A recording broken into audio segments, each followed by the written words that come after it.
So we're back with AWR Hawkins. He's the Second Amendment writer for Breitbart. He also hosts a Breitbart news podcast called Bullets with AWR Hawkins. So I got to ask, so how did you get into shooting?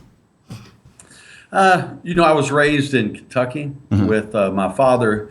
He died a couple of years ago, but growing up, it was just something we would do on Saturday.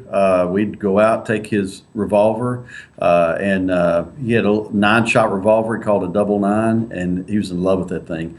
And it's just 22 long rifle. We'd go out and shoot cans, shoot stuff. And just through the years shooting with him, I think when I was 12, I got a Marlin Model 60, which, that's one of the greatest little 22s ever. And Kentucky is a different place, and I don't say that in a negative way. Yeah. I mean, it is a different place. Like, I talk to a lot of people, they just can't relate. But when I was 12, I would strap that 22 rifle over my shoulder, jump on my bike, and leave the house for the day.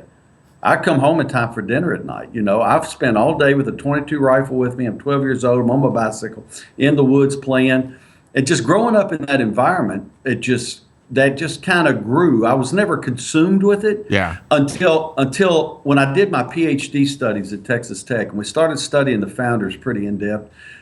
And I'm really studying how important those natural rights were, that they were so important that they hedged them in with the Bill of Rights. And you're like, there's something in here that this has something to do with freedom. And I mean, I'm just saying things start clicking. And so that growing up in Kentucky with that exposure to firearms, and then the knowledge of the founders, and especially of Jefferson and his beliefs, and James Madison and their belief in the tie between freedom and gun ownership. And it changed everything. I mean, I honestly was thinking today, long before I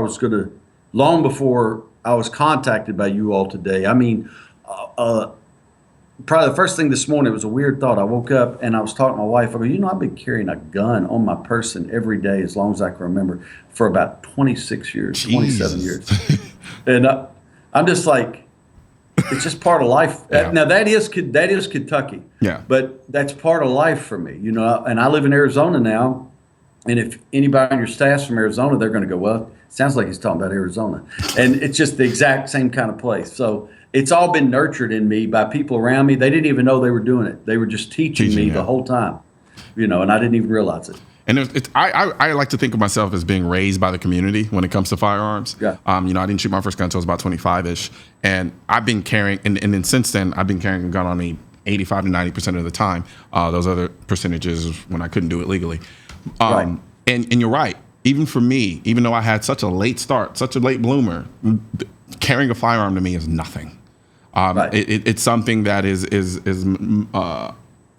as basic as grabbing my cell phone and my keys and in my wallet when I leave the house every day. Right. What's also interesting is you talked about growing up and having your rifle slung on your back and being on your bike. Even though I didn't live that life, I was a concrete jungle rat. I lived in the city, been living in the city my entire life. That didn't seem that foreign to me, and I think a lot of it had to do with just the stuff that I watched on TV. Right. Cause even when you said it in my mind, I was like, yeah, I can remember those days. I was almost as if I actually lived it, and I didn't. But because of the stuff that I watched on TV and kind of being a part of that transitionary generation, as I call it, between Generation X and being a millennial, I remember those times. And for a lot of people, it's hard for them to grasp that. It's like, well, I mean, you were how old riding with a gun on your back? And now you do that. Yeah, it's like you'll get thrown in jail for child abuse or something. So, but it has kind of mutated in my mind or morphed a little bit where I did that for fun. And I'm not saying I don't enjoy shooting now, but to me, I don't know about you, but to me, it has taken on such a personal defense aspect because our world is so different now. I need that gun now. See, I wanted that gun then. Yeah. I need that gun now because, you're moving in and out of cities in this country, in and out of neighborhoods in this country. You don't know what's around the corner. And the only thing that's going to save you if you turn the wrong corner, the only thing is if you have that Glock or that Smith & Wesson, that 6-hour, whatever it is, it's right there. That's the only thing that's going to save you in many circumstances. Absolutely. And then I try to tell people, it's interesting trying to communicate that to people who don't quite get it. If I tell somebody, man, I feel naked when I don't have my gun on me, Right. they're blown away as if Right. like, what is wrong with you? Like, what level of paranoia are you engaging? And to me, it's not paranoia. It's just like, look, I know that at any moment something can happen, and I don't live in fear. I live prepared, as best as I can. And Well, so, like if you were on the Ohio State campus on November 28th, I bet you were thinking you were going to math class. You're going to engineering class. You would have no idea. Wait, you mean an Islamist is going to run over me and get out with a butcher knife and chase me? And see, to me, that is the moment where I want to be able to reach back and feel the handle of that Glock right then. Yep. I want to know I have it in case he comes at me. there's almost I legitimately I think I have a phobia of feeling that level of helplessness if something were to ever happen. I felt it before, and I don't want to feel that. And it's not even from a perspective of, I know I'm going to be able to shoot my way out of this situation. I'm going to live. No, it is, I'm going to fight. And if I end up dying, I died fighting.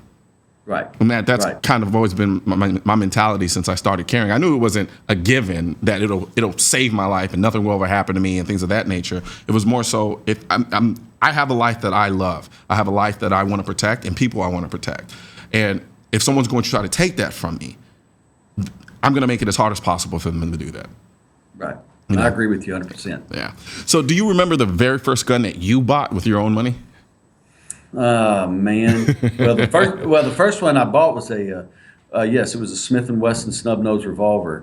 And I can't remember if it was a Model 60. It was a really popular Smith & Wesson that I don't have anymore, and I regret that because I just wish I'd held on to it so I could say this was the first one. But I remember it. And matter of fact, I think I told you off the air earlier that I lived in Houston for a while. Yeah.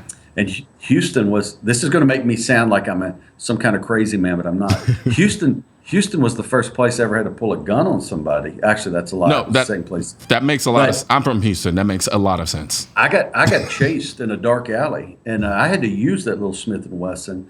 I didn't have to pull the trigger, but if I hadn't had it with me, I'm not certain what would have happened. I'm not going to predict I would have been killed, but I'm going to say I would have been in a lot of trouble if I hadn't had it. And I wasn't doing anything wrong. The aggression was all toward me for no reason other than I was there. Gotcha. But that gun made the difference. Yeah, no, and trust me, Houston. It's crazy. I love my city. I love it, man. But let's just say I never drive into Houston without a rifle somewhere near me. Right. But so.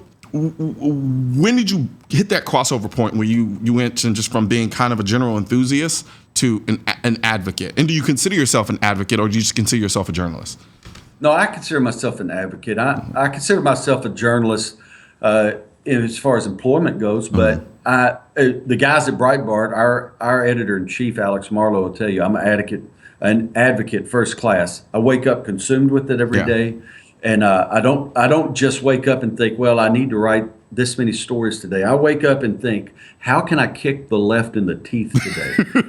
And I mean that. That's how I think. How can I use my words to shatter their dreams when it comes to gun control? Yeah. Because to me, the difference between being free and being a slave is that firearm that I have right now on my hip. Yeah. Right? That firearm that you might have close at hand. Yep. That's the only difference between us and what I would call subjects or slaves. Yeah. And that gives us just enough say in our daily life that we're still free. And that was our founder's position. Thomas Jefferson, if you read him enough to consume him, Thomas Jefferson believed that if you deny somebody the right to keep and bear arms, you deny them part of their humanity. Yep. Because that is so entwined in who they are. So to me, that's worth fighting for every day, and that's what I do. Man, I couldn't put it any better than the way you just put it. I absolutely 110% agree with you.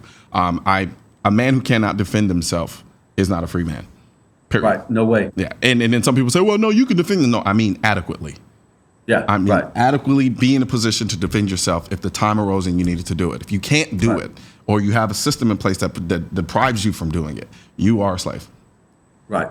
Yeah, I agree. And if you're not prepared or you can't do it, you're going to have to rely on an agent of the state, and that's a police officer. I love police. Yeah. I know you love police. Mm-hmm. I respect them fully. But at the same time, our founders never dreamed that we would live in a way that we would take our families out to dinner and trust the police to keep us safe. Yeah. The right to bear arms carries the duty to bear arms, and that's how our founders viewed it. And so I advocate that. I advocate destroying the gun control arguments, and I try to do it every day. But I also want to encourage Americans. You're an American. You have the right to keep and bear arms. That means you have the duty. Get one, get familiar with it, be ready to defend your family and your life. Absolutely. And with that, we're going to end on those words because those were awesome. Appreciate it, AWR. It's been a pleasure. Thank you. Don't be a stranger. Please come back and join us, man. I really enjoyed this. I look forward to seeing you at SHOT Show. Absolutely. I'll be there with bells on, literally. All right. Merry Christmas. All right. Merry Christmas to you, too. So coming up after this break, we're going to catch up with Maj Toure and to get the update on the Black Guns Matter movement.